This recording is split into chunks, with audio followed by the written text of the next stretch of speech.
Hello everyone and welcome to the Rising Giant, Incredible Journeys Behind podcast.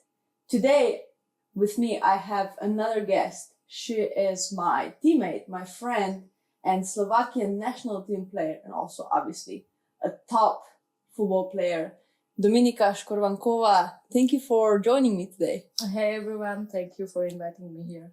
Well, obviously you've already had a great career. I have so many notes here today, so can we just start at the beginning? When and where you started to play football? Literally I started on our garden in my home, like in a small village in Dunajská Lužna, where my mom is still living. But officially registered I was when I was 7. And I started to play with the boys in Dunajská Lužna. So I'm assuming you also didn't have a girls' team at that time. How was it in Slovakia? I need to be honest, I even didn't know that women football exists. In this time, probably it exists Slovan Bratislava for sure. But my mom, she was just happy that I have some hobby and I can go just this stadium was just 5 minutes from our home. So I just go and I go to the training every day. So she was just happy and I was not thinking about women football at all in this time. How were parents and the boys accepting the fact that you're a girl playing with them? They were fine because why? Because my haircut was short. You were so like I looked me. the boy. So I looked the boy and sometimes the parents even didn't know that I am the girl. So they were fine, but I think how the kids are. If you are good and you can play, they are okay, come, you can join us. So I think they really fine, and also the parents were supporting me. Also my mom was supporting me, and I had really good friends there, in the boys team. So everyone was actually fine, and I really enjoyed there. Yeah, it's crazy because I remember I was the same. I was a small boy. And the parents, obviously on our team, the parents knew, but on the teams that we played against, parents didn't until my parents started to scream my name, and cheering me on. So, and then some weird looks came. But yeah, no, I also remember those times as very, very good times. How long did you stay there? When was the point that you moved to Bratislava? Yeah. I think I was there 5 years, when I was 12. I moved to Slovan Bratislava, but it was also because our president in Dunajská Lužna, he's still there now. He was telling them that, okay, we have one girl. And, in this time, I think you can play till 15, probably with boys, or 14. But they saw, okay, there is one girl and she's actually talented and maybe she can play for Slovan Bratislava earlier. So they just came to our game, when we play with the boys team.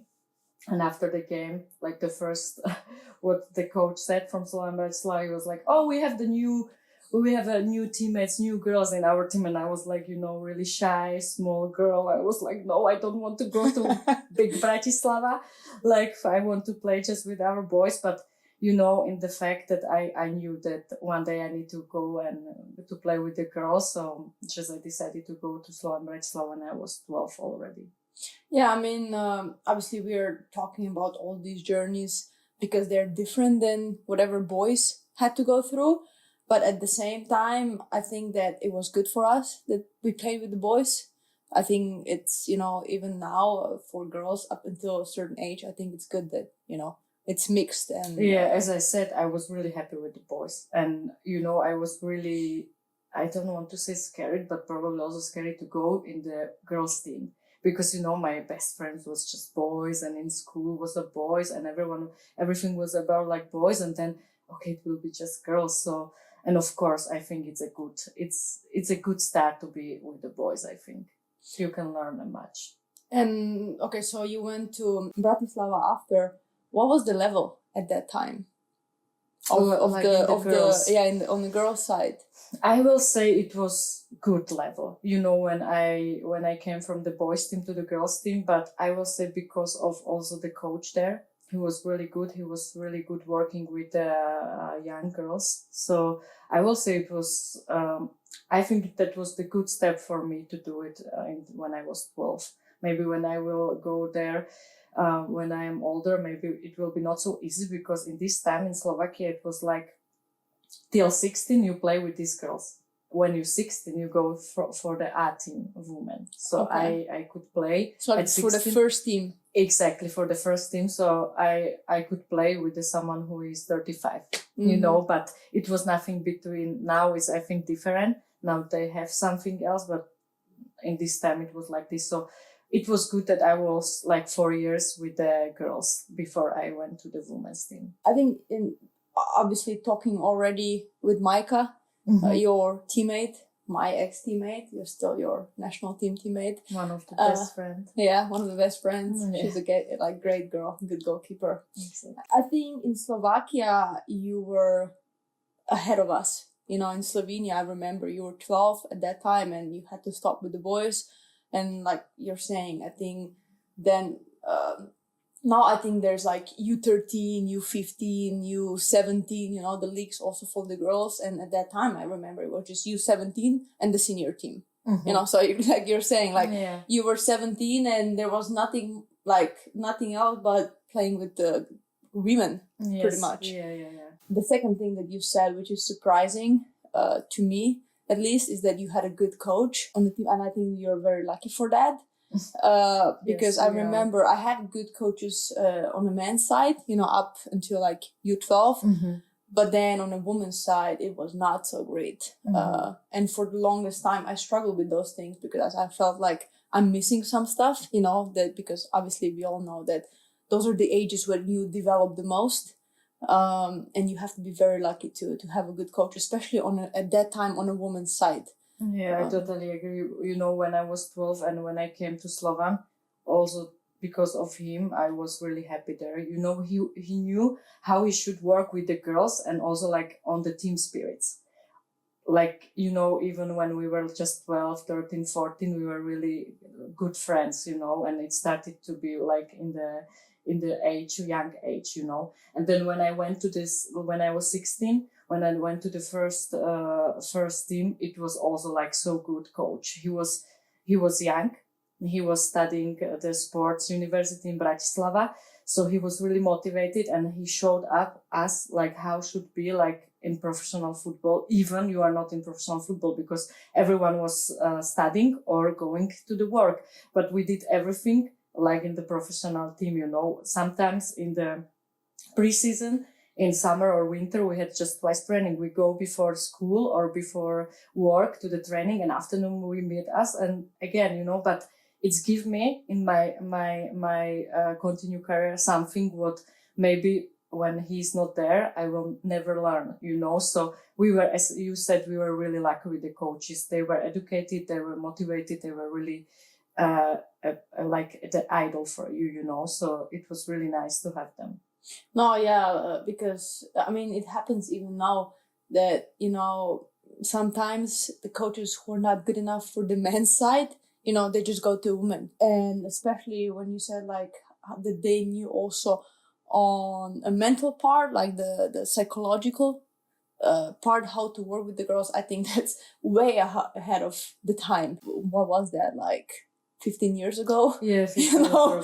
So like this coach, he was really good with the girls. You know, maybe I will not say maybe he will be not the same with the first team, but for this time he was really, really good, I think. And also because of him, as I said, I really like it there, you know. And you know that I met there like one of my best friend, Maika, I started to play, and then other girls also of our national team, and we still have these friendships, you know. So it showed up like how we started, you know, in this young age. Wow, crazy. Yeah, it's crazy. So you said before that you didn't know obviously that women's football exists, and at that time, I mean, I remember we didn't have idols who were women. When was at what point you started to think about, oh, maybe I can be a professional football player? I really remember this moment that when I was probably 14 or 13, it was on the training. I don't know why.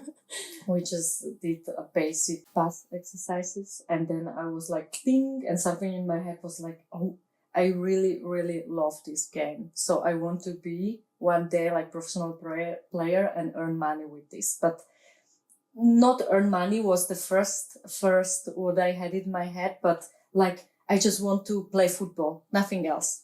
That was what I feel it, and these feelings in me. And I was like, okay, I think even I'm from Slovakia, from smaller country, not so popular for women football. I was like, okay, I can do it one day. I don't know where. Like, okay, I was thinking all the time about Germany, because Germany in this time was really like Probably the best league, probably right? the best league for women. So everywhere was just Germany, and I was like, okay, one day I will play football. I don't know why it's happened in the training, why in this exercise, but I know exactly this moment when I felt it in my whole body, you know. No, yeah, I feel Yeah. you. I mean, I was even younger, and I Okay. remember, Yeah. like I was standing in the middle of the, like you said, the training pitch, and I was like, oh my gosh, like that's it. Like, I don't know how I'm gonna get there, but like I'll do everything possible in order to be a professional football player. And when when you said about the money, if I remembered correctly, the number that I had in my mind, it was like way lower than whatever I'm earning now, Yeah. and it's so it just tells you that it was never about the money, Yes, obviously we're all exactly. fighting for better conditions, better salaries, everything right now, but it's when we started, it was never about that. Never. I think it's also now. It's not about No, the it's still money. not. Like, Yeah. obviously, we started to value ourselves a lot more, and Exactly. the way women's football is going. And I think, if I remember correctly, it's the fastest growing sport in the world right now, women's football. So obviously we're going in that direction, and everything is lifting. But if you ask any girl, I think anyone in the world will tell you that it was never about the money. We are still all doing it because it's an absolute passion. Yeah. Moving from Slovakia, you went to Austria. How did that happen? Did you have an agent at that time, or how did you make that move? No, I didn't have an agent. Like, the first thing was like the coach, what I was talking about, this also younger, he just said to us, he want to also move. He want to try also something new. And I was like the last year in gymnasium, so I was in high school. So you were like, what, 17, 18? 18, yeah. 18, so I started, okay, what's next now? So, of course, I knew the injuries in sports, it can happen. So I just decided to go to sport university in Bratislava. But if I wanted to study in Bratislava, I needed to find something if I wanted to go abroad in Austria or Czech. Czech is not so easy because Prague is not, so it's like 3 hours. But in this time was playing in Austria one of my best friend, Alexandra Birova, and she was asking me, and another girl from Slovan, she was also studying in university, she was asking me, Shko, do you want to maybe try to go to Austria? You can still like study in Bratislava because it's just 1.5 hour from Bratislava, and you can play here and earn some money also. Like, do you think, can you like imagine that? Do you think you can do it? And I was like, okay, let's go. Why not? So we go just for the trial there, and the coach, he said like directly, like, yes, we want them. And that's how I came to the Austria. So I didn't have an agent. So Alexandra was my agent in this time. Yeah. So quite like not easy because, it was one of the hardest decision in football in this time, because I left Slovan Bratislava after 8 years. Yeah, 7, 8 years, and your best friends. My best friends, everything, new language. So it was not easy at all. But I think that was the right moment for me to move up also abroad, because of course I could go home every day after every training, but you are like the foreigner there. It's different language, so it was a good move. Was that already a professional contract, or how did that work? It was not professional contract with everything what you should have in professional contract, but I had some money, and it was you were good. getting paid. Yeah, I was getting paid, and I had also something for national team already, so it was so good because I was still studying and I had also some money. So my mom was finally like, okay, mom, be calm now. Now I have something, you don't need to be like focus on me, like, you know, how is it? And I was more like on my own and did stuff for me. So yeah, it wasn't professional contract, but it was, I get some money. If it's not a secret, how much did you earn for the first one? I will say it was between 500, 800 euro. Because my first one, professional, considered professional, because I went to Denmark, 630 euros. You know, and I felt like I just won a lottery. Yeah. Because, of course. and because I was able to, you know, like play football for work. You know, I was able to say, oh, that's my work. You know, and this is exactly. like my dreams came true. So, but it's crazy, you know, like thinking about, especially how much men earn and stuff, you know. And the first like contract, you know. Yeah. You could, like, I was lucky because I was studying, you know, and everything was like, when you study in Slovakia, you don't need to pay anything, you know. Yeah. So that was just for me. So I was happy about it, you know. Why not? I play football. I play in better league than in Slovakia. I learn new language, you know. It was like, for me, was a good club. Yeah, I was going to ask you, was there a big difference between the leagues? I will say a big difference. Like you had also the games you won 6-0, also in Austria, but it was more even than in Slovakia, I think. And we had a really good games, like against St. Pölten. I was in Nuremberg in this time, and Nuremberg was the best team, and St. Pölten started to be like closer to Nuremberg, you know. Yeah, then Sturm Graz was fine. And even now, I think it's more like in Austria, they have Austria Wien. I think Rapid Wien, but they are not in first league, I think. But anyway, I think, for sure this league was better than Slovakia. St. Pölten is playing Champions League. Yeah, you know, now they're really, really good. They ahead of Nuremberg now. It's not on the level of top clubs in Europe, but still, you know, it's a club who's playing Champions League. And as a country to have a club who's playing Champions League, I think it's great. Yeah. And it raises the level instantly. Exactly. Yeah. All right. After that, you went to Germany. Yeah, the dreams came true. Exactly. Like, oh my gosh, how did that happen? Bayern Munich.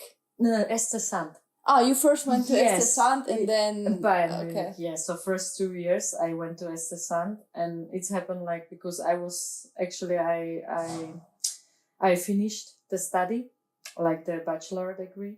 Okay. I felt, okay, now is the moment. Now I need to go up. In Nuremberg, they started to have some financial problems. So we were not...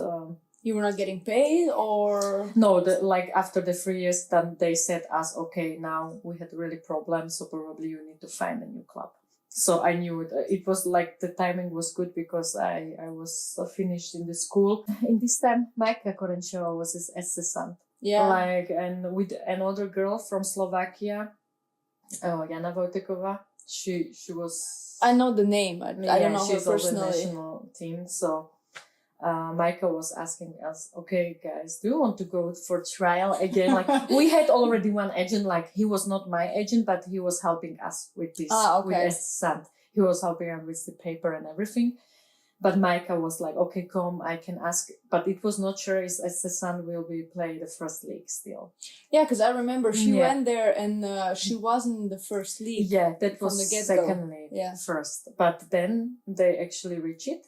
But we went to the trial also with Janka, and then the coach said, okay, I want you, you know. And in this time, like assistant, I think they had more sponsors, and they bring a lot of good players in this time, and was sure that they will play the first league. So they knew, okay, we need also good players. So Jovana Damjanovic came. I was going to ask you if you were there when Jovana was there. When Jovi came there, exactly. Then me, Janka, like Majka was there, you know. A lot of good, really good players, they played already the first league. So I came in the really good team. Of course, we needed time because now we were like maybe 10 or 11 players new, you know, the new club, everything. But I can feel it when I came there. So it's a good club and it's a good level, on the training. We had also a good coach. He decided to leave us before the league start, but anyway, we got a good coaches all the time when I was in SSN. But that was my dream started to, because I was never dreaming about to play a big team. I wanted to just go to Germany and play, and I think it was a good step between Austria, Germany, and Bayern. For sure. Yeah. How did Bayern happen?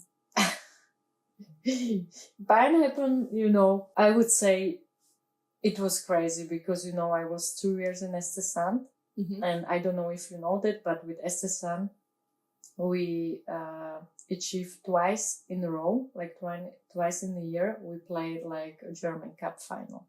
Okay. And it's, Estesand it's a very small town. It's like not a town. It's even a village. I will say everyone knows you there. It was crazy. It was so nice time because the fans was so crazy. Every Sunday they came to home game. They really supporting us, after when we lost both game against Wolfsburg, both cup final. But it was so nice when you see this, like whole village was there. And after, the next day we came to Sun and the people was there, and they were like on the square and really celebrating us, and you can feel this is something special about the small towns and small teams, and small clubs, because it was crazy. Yeah, I really like it there, not just because of we achieved twice the cup final, but because of the people there, people in team, people they work for the club, the supporters and everything. That was crazy. So, but twice we played this final, and I felt okay. That was really even games, both games, of course final. But I felt in this German league I can still achieve something more. And I after these 2 years I knew my contract is over. And I think it was like February. We were in national team. It was just a training scheme. We were in Alicante in Spain with Slovakia. And I got a message from my agent. In this time, I have my own agent. First time when I started to work with the agent was in Germany, when I came to Germany. So, and he just texted me, okay, Bayern Munich is interested in you. And I was like, what? Like, who is interested in me? Like, is it true? Like, okay, and then I really realized, so okay, I could receive this and achieve this level, And play on the highest level. Yeah, and play on the highest level. Exactly. So that was the first time when I started to speak about Bayern Munich, and then in summer. That's crazy. Going back to Estesand. Yeah. I think, if you said you were there when Joanna was there. I was on a tryout there when Joanna was there. So you obviously we didn't know each other at that time. Yeah. But you were in trial for Estesand? Yeah. I think I did like 1 or 2 trainings. I think that was before I went to Denmark. I was actually, that's why I know it's a very small town, because, I had a coffee with Joanna, and then we went for a training. But we didn't know each other at that time. Probably you were on the trial the week before than us. Because probably we still play in Austria, or I don't know, because I will remember. I don't know. I don't remember exactly like what time but I I was, whenever I came back from USA, and I went on a few tryouts. I was also in Hoffenheim, and but I remember, I was there with Jovana. So Jovik, she came from Wolfsburg. Yeah. She was, I think she was injured there in this time. So I think it was good for her, like move to Sun. Then we together to Bayern Munich. She still, exactly. I know that, Bayern was her dreams as well. Yeah. How was it like just coming to that kind of a football institution pretty much, and I can just imagine the professionalism and, playing with the best. The first, I will say that the step between Austria and Bayern was good that I went to Sand, because, you have 2 years more, and then German league and everything. Yeah, it's already the step higher than... Yes, the step higher. I think when I went from Austria to Bayern Munich, it will be maybe shocked also for me, you know. So I think every step in my life, what I did has some meanings, you know. And yeah, Bayern Munich, when I came there, so we were still on our old training center, I will say, like 2 months maybe. And then we went to the new FC Bayern campus, where also academies and everything. And that was just crazy. You know, this is something what I was like, is it true? Like, teaching yourself. Yeah, teaching myself. And is it true I am here? And I wish just for every women's club on this world that everyone has the same opportunity to train and to play football, because it was like everything in one spot. We had our field, you know, the medical staff, the gym was there, like everything what you can think now, like a professional athlete. How it should be. How it should be, yeah. Exactly. And that was just crazy. And, you know, I was really every day or every time I was there, I was really like so thankful and grateful for this, that I can really live it and see it and everything, because you don't need to do anything else, just playing football and just come there like and be there, you know, having practice. After practice you can go to swimming pool, because you can go to ice bath, you can do everything what you want to proper recovery. Exactly, proper recovery to be the best athlete what you want to be, you know. And this is really nice feeling and everything. And of course you need to be able to handle the competition, because the coach has not just one player on this position, but maybe 4 or 3 in the same level. And he can choose like, of this opponent you are better, and the next week maybe is another opponent, and maybe you are better in this game, you know. So, but you need to be able to handle it with this, because of course it's everyday trainings. Like you need to fight, you need to show, and you need to be ready also for this, I think. Yeah, but I feel like this comes with the highest level, you know. And to be honest, like I feel like I would prefer that, you know. And obviously if there's a good communication from the side of the coach as well, you know, like if coach comes and communicates and says like, okay, there's 3 of you, all of 3 are doing great in the trainings, but because of just different qualities that you have, you know, I need you for this game, I need you for that game. I feel like it's normal, it's professional. Yes, exactly. You know, I think this is much better than having on a team where there's no competition, and, you know, like, or maybe some people can just half-ass it, and, you know, I think obviously if you want to play every single minute, it's probably hard. Yeah. But in my personal opinion, is like, I would enjoy it a lot more, you know, being on a fully professional team and everyone giving the best. And I think it's just fun then. But yeah, I don't know, how did you deal with that? We had a really good team spirit, you know, and even a big competition on training. And I think you grew up just when you're training and when you are with the better player as you grow with them, and also exactly. You help them grow, you know. So it's like normal in life, in football life, or like everywhere. So, but what I really appreciate, the respect between us was there.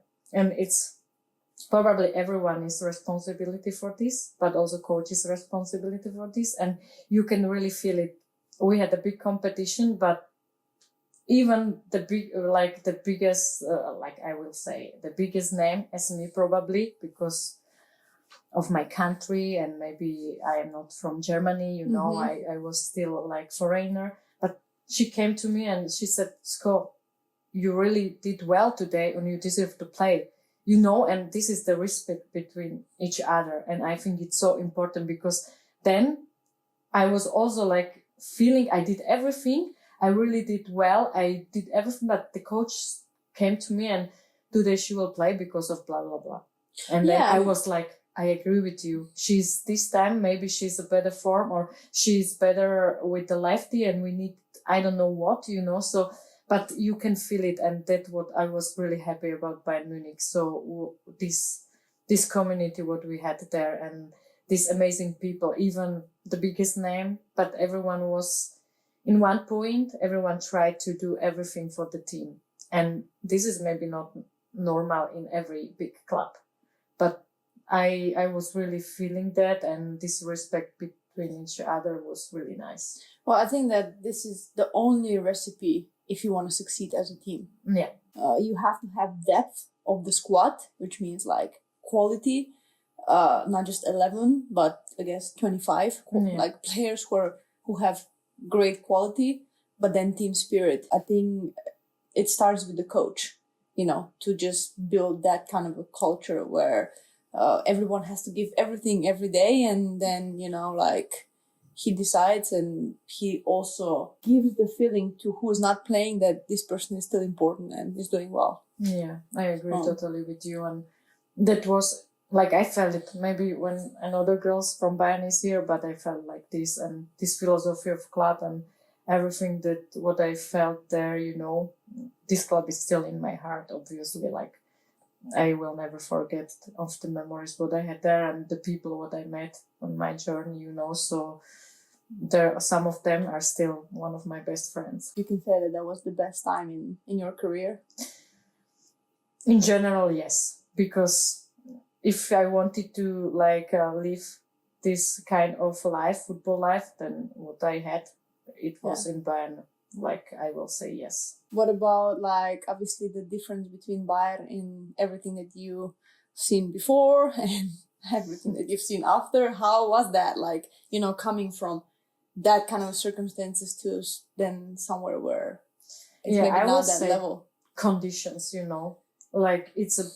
it was really big difference between the condition everywhere I was and then Bayern Munich with the new campus. Because also, as I said, in Estesan, we were so good team. And the team spirit was even because you knew when you're small club and everything, You have to. And these people was also nice there. And I have still contact with some of them, from our nice time there. But that what I had in Bayern Munich, even no, it was the best, of the conditions and everything, what you need to have. And also of the people, they work in football, how, is it also Germany, but how focused they were, everything on the point. Sometimes they are saying, okay, it's so boring, but these details, what I learned, also what I saw and how it should be really. All right. After that, a cultural shock. You went to France. A big culture shock. How was that experience in Montpellier? And this experience was not easy from the start because I came in Corona time. So it did not make it easier, because when I came there, everything was closed. Corona, you cannot really discover country, this city and everything. And my big challenge what I had was language. Oh yeah, obviously French. Obviously. Probably the hardest language Yeah. you can attempt to learn. So I didn't understand anything.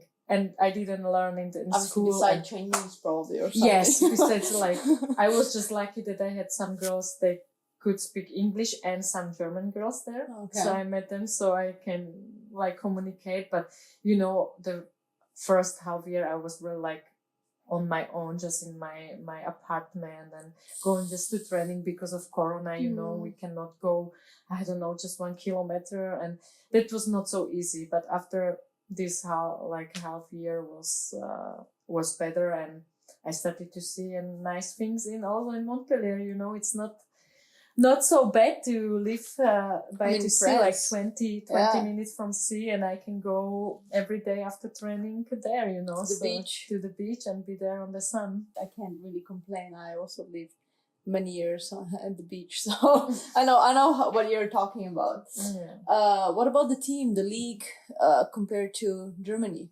Obviously it's a different culture, but what about football wise? Yeah. Germany was definitely more physically. When I came to France, I needed to start to defend. It's really funny, but everything what I did was foul, foul, yellow card. I was like, hey, this is football. But then I understand, okay, it's a different referees, or I don't know. I started to change your style. Yeah, my style of the football, because then I will have every second game red card. Imagine. No, No, so definitely. And you had there like players, they're so fast. You know, like imagine like the players in PSG or the Lyon, you know, they don't need to do ever even like the sprinting, but they are fast. Yeah. They're born because fast. of that, you know, so they're born fast. So that was a different, but in Germany was more tactically, I will say. But I like both, you know, it's like, it's up to you how you can change, how you can adapt. change your style, how you can adapt. I maybe needed more time for sure because of also culture, also language. It's different when someone is translating to you or you are understanding coach, you know, so it's a big difference. So, but I like both. The life in France is also so nice, right, to see. And also this league was a good level, you know, and Montpellier is also one. It's not a so bad team, you know, in France. So also with conditions, everything what we had. Did you learn French or no?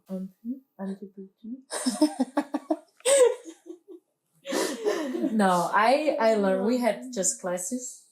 Okay. So I learned something, but now with Italian, don't ask me anymore because now I just change every language what I can because it's similar than Italian. Not everything, but it's more similar than German and English. Yeah, obviously it's the same group of languages. So. Exactly. And now I think I needed to go there again and start to speak a little bit. Yeah, that I can be able to speak again French. But we had classes and it's nice. I had classes like 3 years.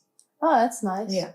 No, that's what is happening to me, like with Italian and Spanish, you know, just mixing, especially when I talk to the Spanish girls here. Mm-hmm. It's just a mix of everything. But they are also speaking mixed. Yes. So, doesn't matter. Oh, gosh. Okay, so you're coming from Slovakia.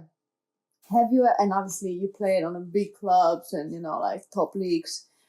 Have you ever felt less than all these big names that you played with just because of your background? I would say not the person I felt less. I think never. Like, because we are so good, like each other, so I never felt, but it's not a secret when you're a smaller country, not popular of football or everything, that with your passport is everything heavier, you know, so I needed to more show up. I needed to more push. I needed to really show my mentality, I think. And it's not a secret, as I said. I think the same with you is the same with the male footballers in Slovakia, you know, because we started like with this, you're from Slovakia, smaller country, blah, blah, blah. And that was heavier for sure. But as a person, no, I never felt it, that I am something less. I think that on the other side, coming from smaller country, it's like needing to prove yourself more, fight more. I think you're just mentally stronger. Exactly. Yeah. This is what learning me during my journey, everything, like how I grew up. Exactly. That's why I need to be mentally stronger. I need to like show them every time, you know, and this is like something what is also pushing you and up your top level or your limits. What would you say was some of the biggest struggles, you know, before you get to be a professional football player and during the career, like the biggest obstacles you had to face? My bigger obstacles, what I had, I think, was my injuries, because my first ACL was when I was 18. And oh shit, I didn't know that. Yeah. Like I had just one ACL, now I had like partial ACL, you know that. But that was the biggest obstacle, I think, because I was 18 and I was really crying. I came home, Mama, I will never play football again. You know, and this time I didn't know what's happened, and I just knew that it's the big injury in football, you know, and I was so sad. So that was the obstacle. But I will say, on the other side, every injury really changed me personally, changed me like the point of view how I am looking football, how I'm looking every training on the pitch, you know, on the field, how grateful I am for this, you know. And that's why sometimes when I see everyone can have a bad day, I'm not telling that everyone, also me, I know that, but when I see not everyone is doing everything, and like be happy you are there. You are doing your work, and your work is your job, is your hobby, you know. Oh, yeah. Yes. It's so crazy, you know, that some people are not really thankful, or they're just taking that as normality. As we are people like this, you know, people are like taking the things as normality after Just a while. take it for granted. Exactly, Yeah, from just granted. But this is something what is privilege, I think. Not everyone has something like this. So these injuries also changed like the view what I am doing every day. And even now when I'm getting older, I feel it like more and more, because, you know, you are closer to your retirement. So everything. So yeah, it's obstacle, but it learned me about my body. I know exactly where is my limit, you know. Some people maybe will say, okay, I cannot anymore, but I know I can still push. I can push. I don't want to say you should play with the pain, but the pain is the part of this game. Everyone knows. And if you want to be, if you want to challenge, and if you want to be like one of the best version of you, I think you need to know your body. Also in this time, when is your pain, and can I come over, or it stops. So I will say, when I say, okay, now I can't, so I can't. Yeah. The people who knows me, and, you know, so this is also, I really learned because of my injuries.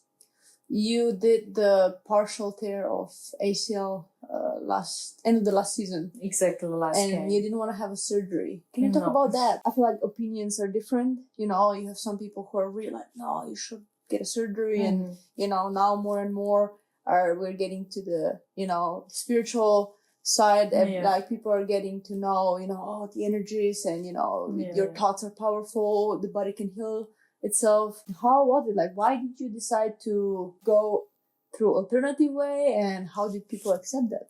It was not an easy decision for me, but directly when it's happened, and when I had this opinion of doctor, okay, it's partial, it's not ACL. The first was it's not ACL, you know, and then after 2 weeks, when the swelling was over, so they saw, okay, it's actually partial, and if you want to play like on the big level, you should do it as normal. But in this time, I decided already, like, no, I don't want to do it, and I will go in this alternative way. And sorry to interrupt you. Is it the same knee as you did the first one, no, or it's the other? It's the other. It's the good knee.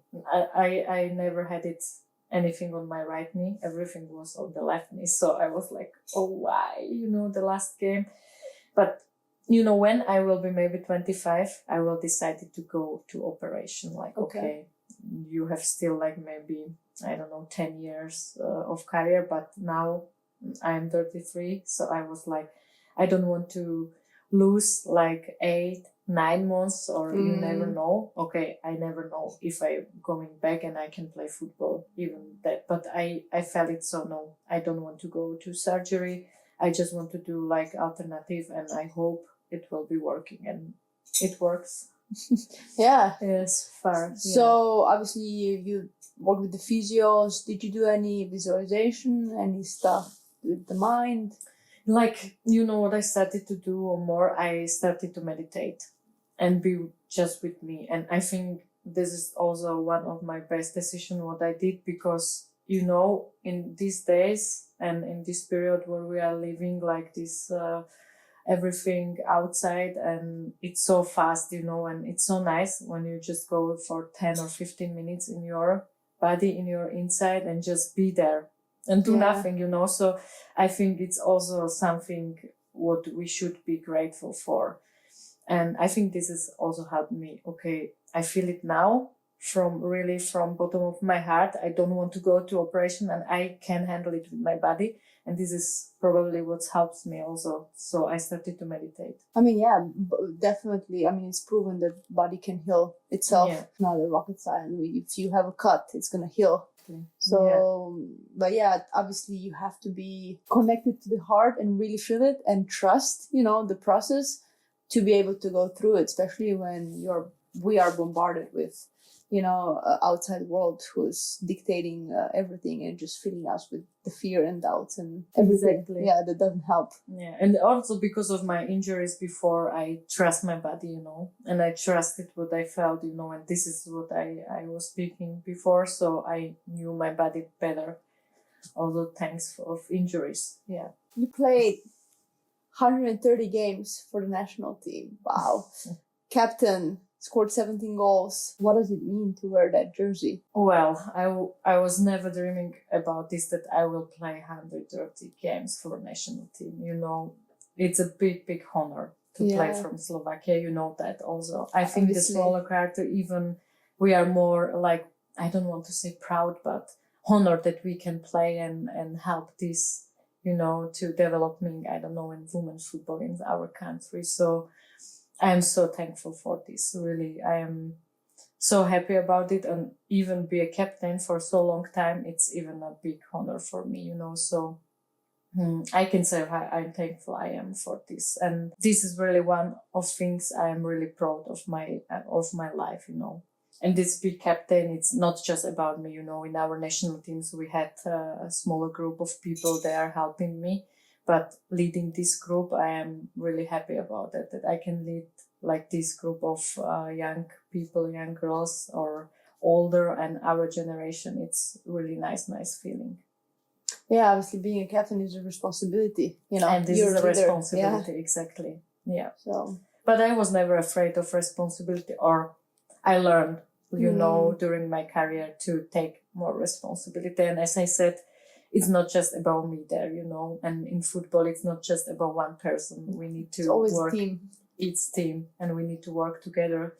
So I'm just happy that I have next to me so good people, also a national team. Slovakia, we just spoke about national team. Obviously, women's football is rising and developing with the lightning speed, how is it in Slovakia? Obviously, you've been there for so long, when we look at the national team, when we look at the league, do you feel like it's improving as well, or how are the circumstances between when you started and now, and Yeah, I cannot compare it between when I started and now.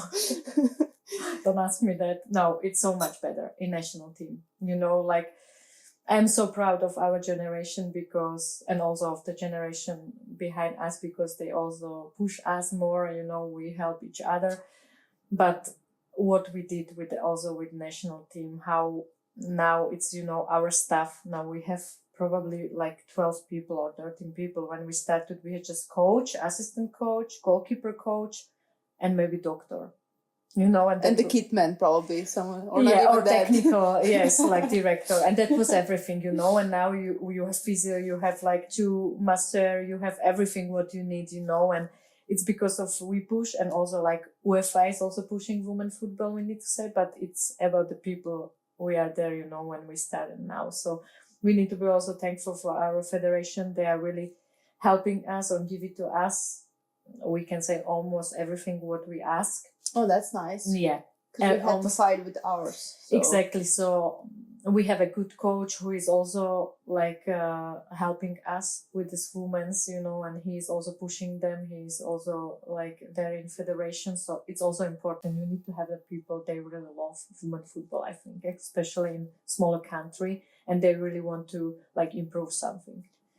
Yeah. But another side, when I see the a level of the domestic league, I heard some opinion when I asked the girls they are playing there. They even said probably is the worst level than when I was playing there. So, and this is sad. Which is crazy because, this is what I hear. Obviously, I haven't been back home for many, many years now. So, but what I can hear and, just the opinions of the people is just kind of like I don't know if it's worse, but it's definitely not better. It's not improving, which is, I don't know, it's sad. I mean, we have a few clubs who are paying some money. We don't have what I know. Maybe when they're paid, maybe some black money. I don't know, but it's not officially, or it's not like professional club, And I think they need to just more support of also a Romance club. This is what need our domestic league, I think also to really supporting the women's football, and not just say, okay, we have also women's, but we have the women's there. But, in Slovakia, it's politics, it's in sport, especially in sports, it's also not so easy. Sports has not so easy. So, we need to just keep going as a country, I think. Yeah, I feel like we're kind of the same when it gets to that point. Probably it's still the mentality of the people, and especially people in men's football. You just kind of like, we are going to have women when we have to have them, and we're going to put just as much as we have to, And it's crazy, in my opinion, because they don't understand that in comparison with men's, it's just like, it's such a small portion of the money, and you can do so many things with that. It's crazy how much they could help, but fortunately for now they still don't. I think you have some clubs there supporting also women, but it's so less, it's not a lot. And I think it's need to be like more pushing, as you said, because I think it's still like this opinion, women's football, it's men's sports. Yeah. So I agree. We have two clubs who are, I think, related with the men's, and those are able to pay some, but the rest is just kind of like on their own, and obviously it's hard. Yeah. Okay, so I wrote down you were Slovakian player of the year 11 times. Gosh, you really don't have know how old I am. Obviously, alongside of many other achievements, and you played in, like we discussed, top clubs, captain of the national team. What is missing in your career? Like, do you feel like what else is there that you kind of want to achieve, or it would be nice to have? I think the success with national team. Obviously, this is what is missing. Some European Championship or the World Cup, that will be crazy, then you can just say, okay, now I'm over, football is over, and so everything, obviously, but we know it will be not so easy. And I don't know, as I said, the retirement is probably closer, it's coming closer, but when I'm thinking about it, maybe that was not our job to do it. Maybe this generation should do it, like the conditions are still better in national team. Yeah. And maybe the younger girls, maybe one day will can achieve this type of success, like maybe this is what was our job and this is our success, how we can see it. But yes, maybe you never know. Big tournament. Yeah, big tournament is coming. You never know. Yeah, but Brazil 2027, be healthy. Just this, we need to stay healthy, and we will see what's happened. I hope you get to experience that as well. Yeah, I also wish for you too. I know that. I think, especially as the smaller countries, we should support like each other. Yeah, exactly, because it's also important. No, yeah, definitely. Yeah. All right, last question. What would you say to someone who's afraid to pursue their dreams, or even to have dreams? I will say probably don't be afraid of having the dreams. Just keep going all the time. And what I never did, I never give up in my life, even my injuries and everything. So just keep going. And if you have sparks in you and you really do what you love, then just keep going and continue, because there is nothing what you can do wrong, There is really, I think, nothing. Even when you have, or you did some mistakes, this is just part of your journey, and just keep going. It's crazy. Lately, I feel, I hear about the failure and the mistakes a lot, and people are saying, it's just, they have to be. Of course. They are part of it, and without the failure, without the mistakes, you will never grow. And you will never grow, and this is life. It's not just about football, it's life in general. It's failure are normal, like it's normality. And some people are so scared of this, but as you said, you never grow without them. True. Oshko, thank you for joining me in my living room. Thank you for having me here. I'm very honored to be able to say that I'm your teammate. You're really a huge inspiration. I really wish you all the best. Thank you very much.